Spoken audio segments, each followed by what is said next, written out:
सुप्रभात माझ्या बालमित्रांनो. आतापर्यंत आपण पहिली कविता आणि दुसरा पाठ मी चित्रकार कसा झालो हे दोन्ही पाठ आणि कविता आपण अभ्यासलेलो आहोत. त्याखालील स्वाध्याय आपण कंप्लीट केलेला आहे आणि ज्यांनी कोणी कंप्लीट केलेला नसेल त्यांनी लवकरात लवकर कंप्लीट करायचं आहे. मी मागच्या तुमची अटेंडन्स मला आता दिसते, त्यामुळे अटेंडन्सवरून कळते कोण कंप्लीट करत नाही आहे ते. त्या मुलाचं नाव आणि फोन नंबरसुद्धा असतो त्याच्यासमोर. तर ज्यांनी कंप्लीट केलेलं नसेल ना त्यांनी लवकरात लवकर कंप्लीट करायचं आहे, कारण एखाद वेळेस बुक मागवल्या जातील तेव्हा तुमच्या बुक कंप्लीट पाहिजेत. म्हणून लवकरात लवकर कंप्लीट करा. आणि तुम्हाला निबंधासाठी मी 100 पानाची लॉंग बुक बनवायला सांगितलेली होती. सर्वांनी बनवलेली असेलच, आणलेली असेलच. ज्यांनी आणलेली नसेल त्यांनी लवकरात लवकर निबंधासाठी 100 पानाची बुक, लॉंग बुक आणायची आहे. आणि आज आपण निबंध लेखन अभ्यासणार आहोत. तर तुमचं पहिलं पेज काढा, इंडेक्स आहे बघा, तेथे तुमचं नाव लिहा, स्टँडर्ड, डिव्हिजन, रोल नंबर माहिती असेल तर रोल नंबर लिहा, सब्जेक्ट आणि शाळेचं नाव लिहा. तसेच निबंध सिरियल नंबर आहे तेथे तुम्ही निबंध क्रमांक लिहायचा आहे. आलं लक्षात? सिरियल नंबर आहे तेथे निबंध क्रमांक लिहा. डेट आहे तेथे दिनांक मी आजची लिहिलेली आहे, ती दिनांक तुम्ही लिहायची आहे. दिनांक आहे 29/6/2021. वर्णनात्मक निबंध. निबंध आहे माझा आवडता खेळ. आलं लक्षात? त्यानंतर येथे पेज नंबर असेल तर ते खोडून तुम्ही तेथे ग्रेड असं लिहा. पेज नंबर असेल तेथे ते खोडून ग्रेड लिहायचे आणि सिग्नेचर. जर तुमच्या निबंधाच्या बुकमध्ये अशा प्रकारचे कॉलम नसतील तर तुम्हाला तशा प्रकारे ह्या प्रकारेच कॉलम बनवावे लागतील. हे लक्षात घ्या. समजलं? ज्याप्रमाणे ह्या निबंधाच्या बुकमध्ये मी कॉलम दाखवलेले आहेत तसेच कॉलम तुम्ही तुमच्या मराठीच्या निबंधाच्या बुकमध्ये बनवायचे आहेत. समजलं? त्यानंतरचं पेज आहे हे बघा, हे पेज सोडा. नेक्स्ट पेजवर लिहा वर्णनात्मक निबंध माझा आवडता खेळ. त्याच्या खाली लिहायचं आहे, हेडिंग लिहायचे वर्णनात्मक निबंध. स्पेलिंग मिस्टेक करू नका, व्यवस्थित पाहून लिहा. आता तुम्ही घरून लिहत आहात त्यामुळे काही घाई नाही आहे, सावकाश लिहिलं तरीही चालेल, परंतु चुकवू नका, व्यवस्थित लिहा. निबंध क्रमांक 1 आणि दिनांक आहे 29/6/2021. उद्याची दिनांक आहे 29/6/2021. समजलं? तर अशा प्रकारे दिनांक वगैरे टाकून निबंध कसा लिहायचा तुम्हाला माहिती आहे. पॅरेग्राफ सोडून अशा प्रकारे इकडनं स्टार्ट करायचं आहे. मी तुम्हाला फोटो पाठवणार आहे त्या जो निबंध मी तुम्हाला देणार आहे त्याचा. तर तो तुम्ही इकडनं स्टार्ट करून लिहायचा आहे. एका पॅरेग्राफ नंतर लाईन सोडायची गरज नाही. काही मुलं एका पॅरेग्राफ नंतर लाईन सोडतात, तर निबंधासाठी लाईन सोडायची नसते. लेटर रायटिंगसाठी नवीन पॅटर्ननुसार लेटर रायटिंगसाठी लाईन सोडायची असते एका पॅरेग्राफ नंतर. परंतु निबंध लिहिताना कंटिन्यू लिहायचं आहे. फक्त पॅरेग्राफ असेल तेथे जागा सोडून लिहायचं आहे, पॅरेग्राफ दाखवायचा आहे. आलं लक्षात? व्यवस्थित निबंध लिहायचा आहे. तर निबंध लेखना अगोदर हा निबंध कशा प्रकारे लिहायचा ह्याविषयी मी तुम्हाला थोडक्यात सांगणार आहे. निबंध लेखन ही एक स्किल आहे, माहिती आहे? रायटिंग स्किल हे कौशल्य असतं. हे कौशल्य तुम्हाला माहीत असणं आवश्यक आहे. निबंध लिहिणं हे एक भाषेचं कौशल्य आहे. विविध विषयावर आपले विचार मुद्देसूदपणे योग्य शब्दांत आपल्याला मांडता यायला हवेत.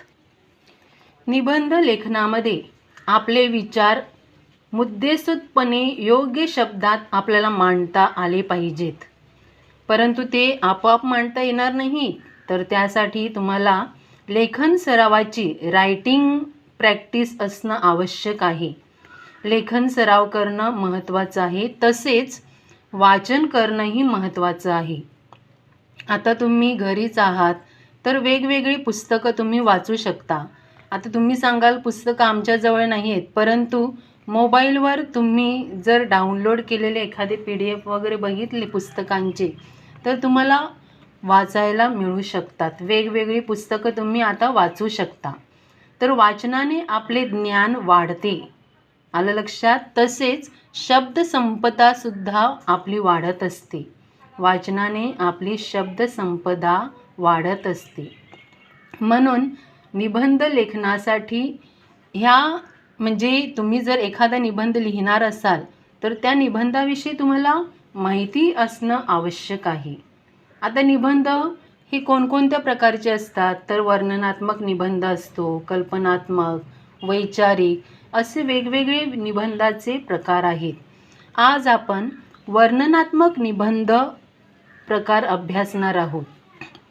वर्णनात्मक निबंध प्रकार म्हणजेच काय बरं, तर यामध्ये एखाद्या ठिकाणाचे, आवडलेल्या ठिकाणाचे, पुस्तकाचे, शाळेचे, घराचे, प्राण्याचे, खेळाचे वर्णन करायचे असते. समजलं. एखादा विषय जर आपल्याला दिलेला असेल तर त्या विषयाचं वर्णन करणे, डिस्क्राईब करणे, त्याला म्हणतात वर्णनात्मक निबंध. निबंध लेखनासाठी साधी सोपी भाषा वापरून दिलेल्या घटकाविषयी सविस्तर माहिती लिहायची असते. सविस्तर म्हणजे डिटेलमध्ये व्यवस्थित माहिती तुम्ही लिहायची असते. ही माहिती आकर्षक शब्दांत खुलवायची असते. त्यासाठी तुमच्याकडे शब्दसंपदा असणं आवश्यक आहे. जर तुमच्याकडे शब्दांचं भांडार असेल, म्हणजेच तुम्हाला खूप काही असे शब्द माहिती असतील, तर तुम्ही वेगवेगळे शब्द वापरून वाक्यरचना सुंदर प्रकारे करू शकता. आता येथे दिलेला आहे माझा आवडता खेळ. याविषयी तुम्ही चांगल्या प्रकारे वाक्य वापरून हा निबंध तुम्ही चांगल्यात चांगला लिहिण्याचा प्रयत्न करू शकता. किती मुलं घरी आता वाचन करत आहेत, फक्त दिलेला अभ्यास करतात तेवढंच करायचं नाही, तर त्या व्यतिरिक्त जर तुम्ही अभ्यास जास्त केला, वाचन केलं, रायटिंग प्रॅक्टिस केली, तर तुमची लिहिण्याचा सरावसुद्धा होईल आणि तुमची शब्दसंपदासुद्धा वाढेल. तर अशा प्रकारे हे निबंध लेखन करायचे असते. तर आता मी तुम्हाला सांगते माझा आवडता खेळ ह्याविषयी तुम्हाला मी मुद्दे देते. हे मुद्दे तुम्ही लेफ्ट साईडला म्हणजेच ह्या साईडला येथे लिहायचे आहेत. इकडनं स्टार्ट करायचे आहेत. इकडे तुम्ही ते मुद्दे लिहा. परत सांगते, परत मिस्टेक करू नका. जे मुद्दे दिलेले आहेत ते लेफ्ट साईडला लिहायचे आहेत. नाहीतर बरीच मुलं विचारत बसतात मुद्दे कुठे लिहायचे, वरती लिहायचे का, तर मुद्दे हे लेफ्ट साईडला लिहायचे आहेत येथे. समजलं. आणि जो निबंध मी पाठवणार आहे, देणार आहे, तो तुम्ही राईट साईडला पॅरेग्राफ सोडून लिहायला सुरुवात करायची आहे. तर हे मुद्दे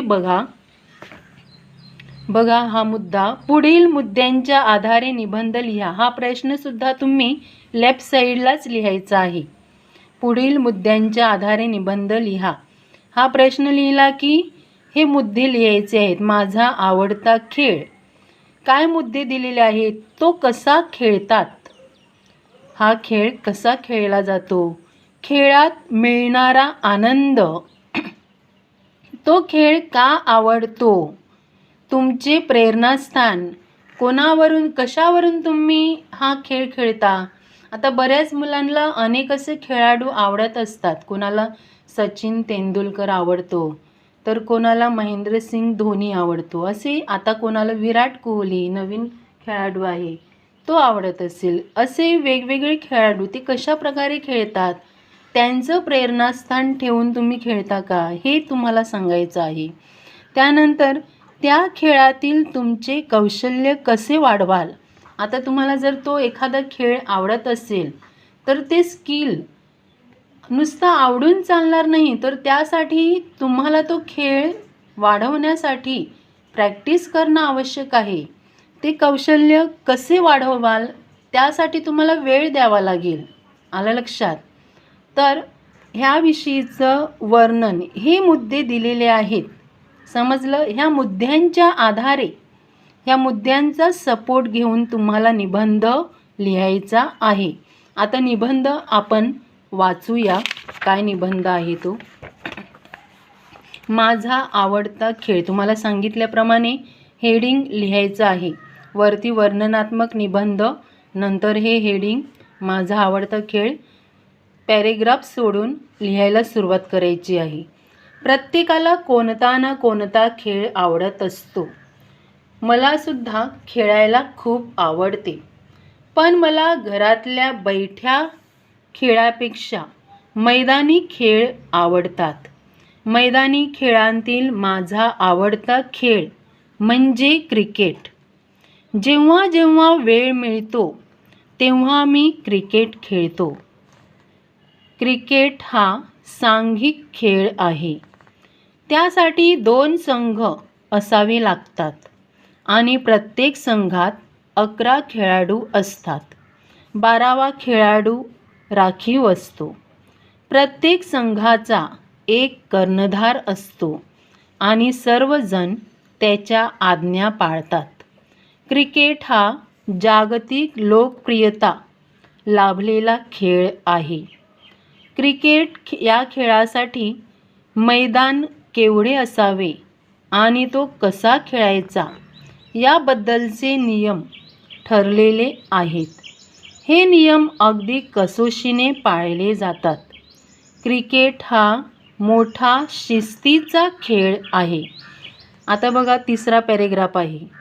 क्रिकेटमध्ये तुम्ही फलंदाज असा, गोलंदाज असा वा क्षेत्ररक्षक असा. तुम्हाला प्रत्येक क्षणी अतिशय जागरूक असावे लागते. या खेळासाठी चापल्य म्हणजे स्किल असणं आणि काटकपणा हे गुण अत्यंत आवश्यक असतात. या खेळामुळे भरपूर व्यायाम होतो. क्रिकेटमध्ये अनेक वैयक्तिक विक्रम केले जात असले तरी क्रिकेट हा एक सांघिक खेळ आहे. या खेळाने नजर तीक्ष्ण बनते व चटकन निर्णय घेण्याची सवय लागते. त्याचबरोबर हसत हसत अपयश कसे स्वीकारावे हे सुद्धा हा खेळ शिकवतो. म्हणून मला हा खेळ आवडतो. समजलं? इथपर्यंत हा पूर्ण निबंध तुम्ही तुमच्या मराठीच्या नोटबुकमध्ये लिहायचा आहे.